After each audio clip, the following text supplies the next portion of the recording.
বগুড়িবাড়িতে আমরা পেয়েছিলাম WBJDF এর নেতা ডক্টর অনিকেত মাহাতোকে। তারা অভয়া ক্লিনিক চালাচ্ছেন বন্যা কবলিত এলাকায়। আসুন শুনি তার বক্তব্য। আজ আমাদের ওয়েস্ট বেঙ্গল জুনিয়র ডক্টর ফ্রন্টের পক্ষ থেকে দ্বিতীয় ক্যাম্প।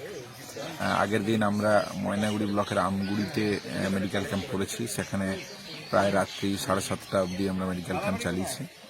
আজকে আমরা এসেছি বৌগুড়ি বাড়ি এবং হোগলাপাতা যে অঞ্চল সেই এলাকায়। এখানে একটা বিস্তীর্ণ এলাকায় আমাদের মেডিকেল ক্যাম্প চলছে।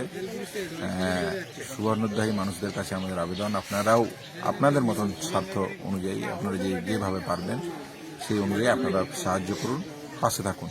কারণ পেশেন্ট দেখতে গিয়ে যে জায়গাটা দেখলাম সেটা হচ্ছে একটা পোস্ট ট্রমাটিক, তাদের প্রায় সব কিছুই হারিয়ে গেছে। তাদের যে ধানের ক্ষেত, সেই ধানের ক্ষেত দেখা যাচ্ছে যে পুরোপুরি বালি এলাকা, যেহেতু এলাকাটা বালি এলাকা, বালি মাটির এলাকা, সেই জায়গা থেকে তাদের ধানের ক্ষেত প্রায় বন্যায় ভেসে গিয়ে বালিতে মিশে গেছে। ফলে সেই জায়গায় আর তাদের কিছু করার নেই।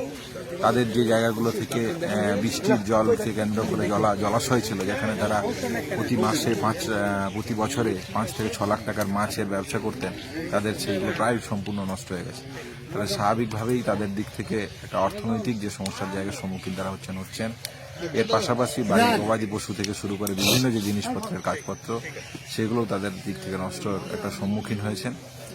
আমরা যে চিকিৎসক হিসেবে যে জায়গাটা দেখছি সেটা হচ্ছে জলবাহিত যে বিভিন্ন ধরনের ছোটোখাটো সমস্যাগুলো হচ্ছে, সেইগুলোর জন্য যা আমাদের দিক থেকে ওষুধ দেওয়া যায় আমরা সেটা দিচ্ছি। এছাড়া ক্রনিক ডিজিজ যেগুলো থাকে তাদের যে ওষুধপত্রের জায়গা সেটা দেখা, তাদের নর্মাল যে চিকিৎসার যে জায়গাটা ছিল সেই জায়গাটাকে আমাদের দিক থেকে যতটুকু সম্ভব সেই জায়গাটাকে আমরা অ্যাড্রেস করছি, রাখছি। এখনও অবধি ক্যাম্পে 120 জনের কাছাকাছি পেশেন্ট হয়েছে, লম্বা লাইন চলছে।